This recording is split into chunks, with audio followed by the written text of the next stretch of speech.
Assalamualaikum warahmatullahi wabarakatuh. Selamat pagi semuanya.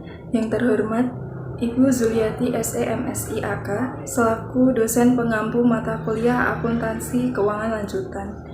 Kami dari kelompok 7 akan mempresentasikan materi mengenai akuntansi kantor pusat dan agen. Perkenalkan anggota kelompok saya yang beranggotakan saya Naimatul Khairiyah NIM 2021 12049. Yang kedua, Widya Astuti Ningrum, NIM 2021-12063, dan Radita Meilariza, NIM 2021-12069. Pokok pembahasan yang akan kami bahas yaitu yang pertama, akuntansi untuk pusat dan agen, yang kedua, akuntansi untuk pusat dan agen menggunakan metode laba atau rugi dicatat secara terpisah, dan yang ketiga, akuntansi untuk pusat dan agen menggunakan metode laba atau rugi dicatat secara tidak terpisah, yaitu akuntansi untuk pusat dan agen. Agen merupakan suatu perwakilan yang bekerja sebagai suatu unit organisasi penjualan lokal pada suatu daerah tertentu di bawah pengawasan kantor pusat.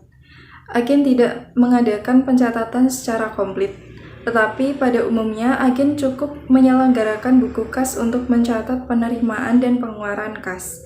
Penerimaan kas pada suatu agen bukan berasal dari hasil penjualan barang dagangan, tetapi berasal dari kantor pusat sebagai pengisian dana untuk modal kerja guna membiayai operasi agen.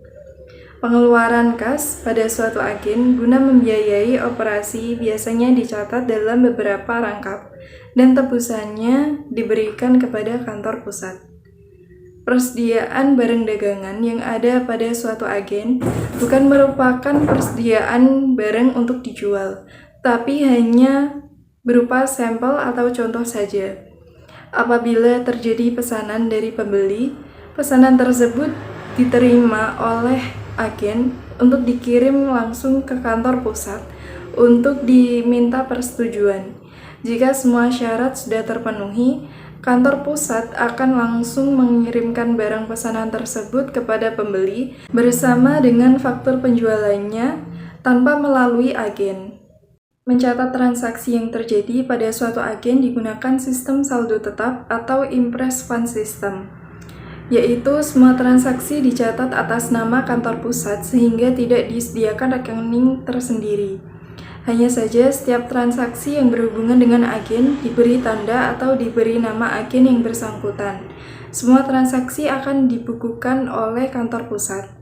Pembukuan transaksi-transaksi dengan agen oleh kantor pusat dapat menggunakan dua metode pencatatan, yaitu yang pertama, laba atau rugi diperoleh dari penjualan melalui agen dicatat secara terpisah, dan yang kedua, laba atau rugi yang diperoleh dari penjualan melalui agen dicatat secara tidak terpisah. Baik, saya akan menjelaskan mengenai metode laba atau rugi dicatat secara terpisah. Ada dua hal yang harus kita ingat. Yang pertama, rekening khusus. Apabila menggunakan metode dicatat secara terpisah, maka pencatatan pendapatan atau semua transaksi penjualan dan biaya-biaya yang berkaitan dengan agen dicatat menggunakan rekening khusus. Hal ini dapat mempermudah perhitungan laba atau rugi yang timbul dari kegiatan penjualan melalui agen-agennya. Yang kedua, penutupan rekening.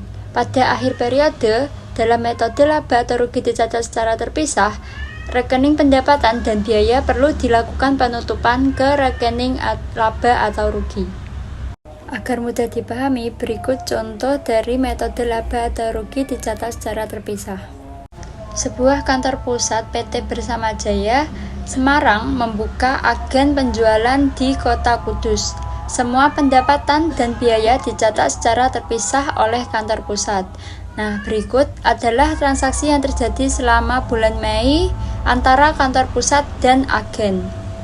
Transaksi yang pertama, pada tanggal 4 Mei terjadi pengiriman sampel barang dagangan kepada agen Kudus sebesar harga pokok 7 juta rupiah. Untuk jurnalnya, persediaan sampel agen Kudus didebit sebesar 7 juta rupiah, pengiriman barang kepada agen Kudus dikredit sebesar 7 juta rupiah. Transaksi yang kedua, pada tanggal 8 Mei terjadi pengiriman uang tunai untuk agen sebagai modal kerja sebesar Rp800.000.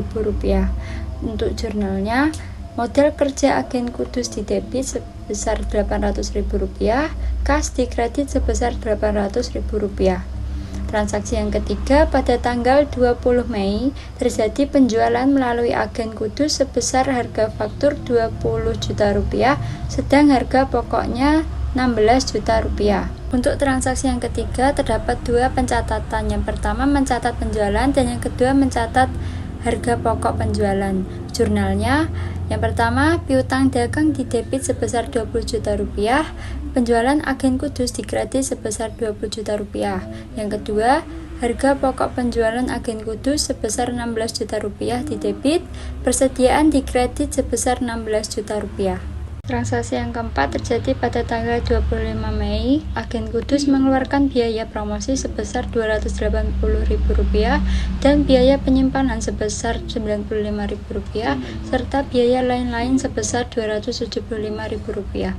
Jurnalnya, biaya promosi agen Kudus didebit Rp280.000, biaya penyimpanan agen Kudus didebit Rp95.000, biaya lain-lain agen Kudus didebit Rp275.000 dan kas dikredit sebesar Rp650.000. Transaksi yang kelima, pada tanggal 30 Mei, biaya gaji dan komisi untuk agen Kudus dibayar oleh kantor pusat sebesar Rp100.300.000. Jurnalnya, biaya gaji dan komisi agen Kudus didebit Rp1.300.000 dan kas dikredit sebesar Rp1.300.000. Nah, selain 5 transaksi tersebut, kita perlu menutup rekening penjualan dan biaya ke dalam rekening laba atau rugi.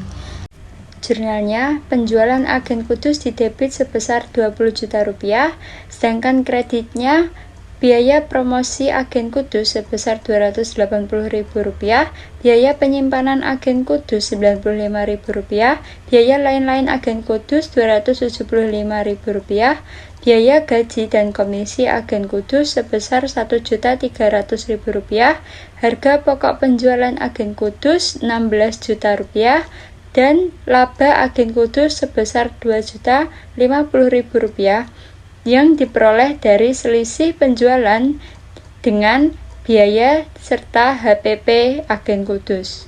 Dan yang terakhir, kita perlu menutup rekening laba penjualan agen Kudus ke rekening laba rugi. Jurnalnya, laba agen Kudus didebit sebesar Rp2.050.000 dan kreditnya laba rugi sebesar Rp2.050.000.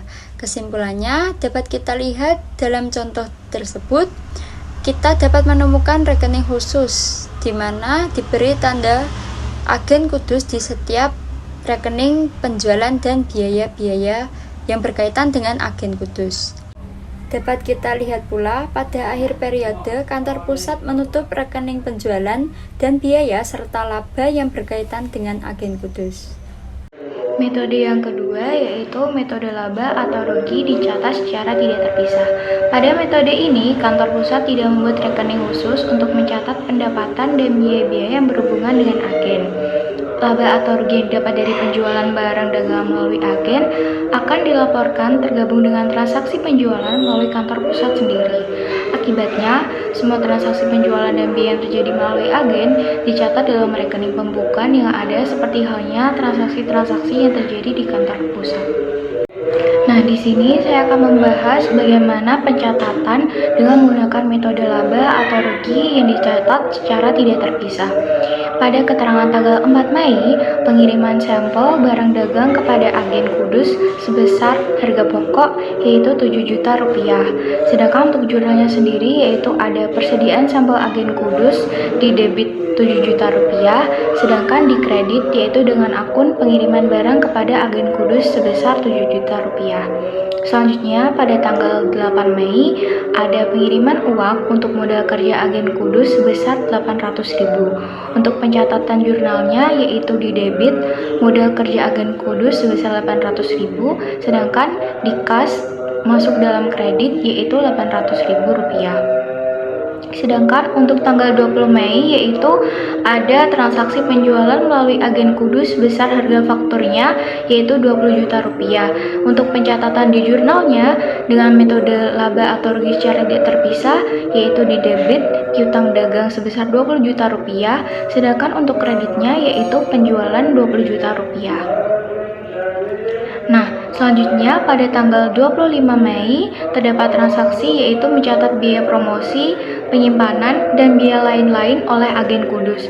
Untuk jurnalnya sendiri yaitu di debit ada biaya promosi sebesar 280.000, biaya penyimpanan sebesar 95.000, dan biaya lain-lain sebesar 275.000. Untuk kreditnya sendiri yaitu kas yang dikeluarkan sebesar 650.000 rupiah. Sedangkan pada tanggal 30 Mei pada transaksi nomor 5 yaitu gaji dan komisi agen yang dibayarkan oleh kantor pusat sebesar Rp1.300.000. Untuk pencatatan jurnalnya yaitu di debit biaya gaji dan komisi sebesar Rp1.300.000, sedangkan di kreditnya yaitu Rp1.300.000. Nah, itu tadi untuk pencatatan menggunakan metode laba atau rugi secara tidak terpisah. Pada metode laba rugi secara tidak terpisah, rekening-rekening yang berhubungan dengan agen tidak diberi tanda khusus, sehingga pada akhir bulan atau akhir periode tertentu tidak perlu ditutup ke rekening laba rugi.